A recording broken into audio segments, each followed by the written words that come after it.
এতগুলো কাপড় ধোয়ার পরে যখন বৃষ্টি নামে তখন কেমন লাগে বলো তো গাইস। তো hello everyone, welcome back to my another mini blog. So অনেকদিন পর ভাবলাম একটা ছোট্ট মিনি ব্লগ নিয়ে তোমাদের সামনে চলে আসি। তো যাই হোক, তো দেখো এখন হচ্ছে তোমরা দেখে হয়তো ভাববে যে এটা সকালবেলার মানে সকাল থেকে স্টার্ট করেছি ব্লগ। একদম না গাইস, একদম না। এটা হচ্ছে দুপুর 2টো বাজে তখন, ঠিক আছে? তখন থেকে আমি ব্লগটা স্টার্ট করেছি। তো 11টার দিকে আর কি, 11টার থেকে আর কি আমি কাপড় ধোয়া শুরু করেছি।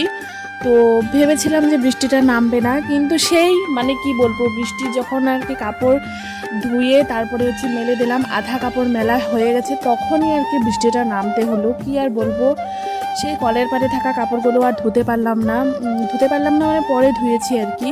কারণ হচ্ছে প্রচণ্ড বৃষ্টি, এই বৃষ্টিতে যদি আমার এমনি শরীরটা প্রচণ্ড খারাপ, তো এর মধ্যে যদি আমি আরও জলে মানে বৃষ্টিতে ভিজি তো আমার শরীরটা আরও খারাপ হয়ে যাবে, কি আর বলবো। তো যাই হোক, তো ভাবলাম যে ঘরের মানে কাজ, টুকটাক কাজগুলো শেষ করি। মানে বিছানার চাদরগুলো ধুয়ে দিয়েছি, তারপরে হচ্ছে অন্য বিছানার চাদরগুলো পাতলাম, দেখতেই পেলে তোমরা। তো আরও কয়েকটা কাপড় ছিল, কাচার কাপড় ছিল, সেগুলো তো আর কাচা হলো না, ভাঁজ করে রেখে দিয়েছি, পরের দিন কাচবো। তো যাই হোক, আবার হচ্ছে মানে ঘরের কয়েকটা কাপড় ছিল, সেগুলো আবার মানে ভাঁজ করে রেখে দিলাম।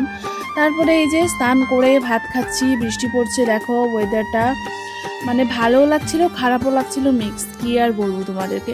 তারপরে আমি শুয়েছিলাম, তো ও আসলো পড়তে, তো ওকে একটু পড়িয়ে টাটা করে দেন আমি চলে গেলাম ভাইয়ের কাছে। তো ওর কাছে না গেলে তো একদমই ভালো লাগে না, জানি না কেন, ছোট বাচ্চা বাড়িতে থাকলে এমনটাই হয়।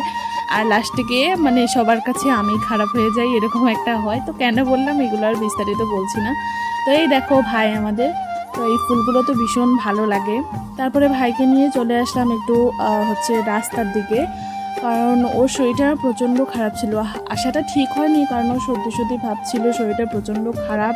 ওকে দেখলেই বুঝতে পারবে তোমরা, হয়তো মুখটা দেখা যাবে কি না জানি না।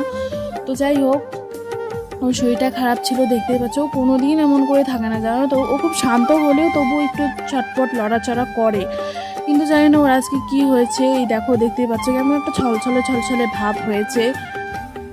তো যাই হোক, বিকেলটা ভাইয়ের সাথে কাটিয়ে তারপরে চলে আসলাম বাড়ি। এই যে 1 কাপ চা নিয়ে বসেছি, এবার চা খাবো। তো আমার ব্লগটা কেমন লাগলো অবশ্যই কমেন্ট করে জানিও। দেখা হবে নেক্সট ব্লগে, টাটা, বাই বাই।